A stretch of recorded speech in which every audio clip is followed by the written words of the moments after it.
नमस्कार, मैं अंजना और आप देख रहे हैं जनहितैषी। आइए शुरुआत करते हैं इस वक्त की बड़ी खबर से। दिल्ली एनसीआर में ग्रैब 3 की पाबंदियां हटी, हो सकेंगे निर्माण कार्य, चल सकेंगे प्रतिबंधित वाहन। नवंबर में लगातार बने रहे प्रदूषण के भयावह स्तर के मद्देनजर इस बार ग्रैब 3 की पाबंदियों का समय लंबा खिंच गया। अब 27 दिनों बाद इन पाबंदियों को हटाया गया है। इसके साथ ही अब दिल्ली एनसीआर में निजी निर्माण कार्यों में लगी पाबंदी हट गई है।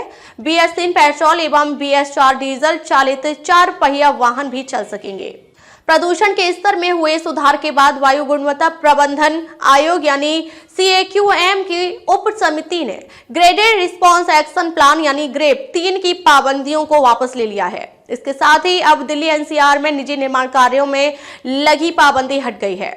BS3 पेट्रोल एवं BS4 डीजल चालित 4 पहिया वाहन भी चल सकेंगे। बारिश के असर से AQI में मंगलवार को हुए सुधार के बाद शाम को ग्रेब की उप समिति की बैठक हुई, जिसमें प्रदूषण स्तर की समीक्षा की गई। बैठक में कहा गया कि प्रदूषण स्तर में सुधार हुआ है और अगले कुछ दिनों में वायु गुणवत्ता के दोबारा गंभीर श्रेणी में जाने के आसार नहीं है। ग्रेब 1 और 2 की पाबंदियां रहेंगी, लेकिन इसी को देखते हुए ग्रेब 3 की पाबंदियां वापस लेने का फैसला लिया गया। ग्रेब 1 और 2 की पाबंदियां जारी रहेंगी। इससे पूर्व हवा के स्तर में हुए सुधार के बाद समिति ने 18 नवंबर को ग्रेब के चौथे चरण की पाबंदियों को वापस लिया था। नवंबर में लगातार बने रहे प्रदूषण के भयावह स्तर के मद्देनजर इस बार ग्रेब 3 की पाबंदियों का समय लंबा खिंच गया। प्रदूषण स्तर में बढ़ोतरी होने पर 2 नवंबर को यह पाबंदियां लगाई थी। अब 27 दिनों बाद इन पाबंदियों को हटाया गया है।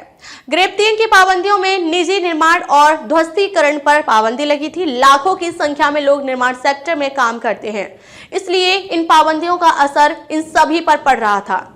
बहुत सारे निर्माण कार्य अधूरे पड़े थे, वहीं स्टोन क्रेशर आदि का संचालन भी अब किया जा सकेगा। ग्रेब 3 के तहत BS3 वाले पेट्रोल और BS4 वाले डीजल 4 पहिया वाहनों यानी कारें पर प्रतिबंध लगा हुआ था।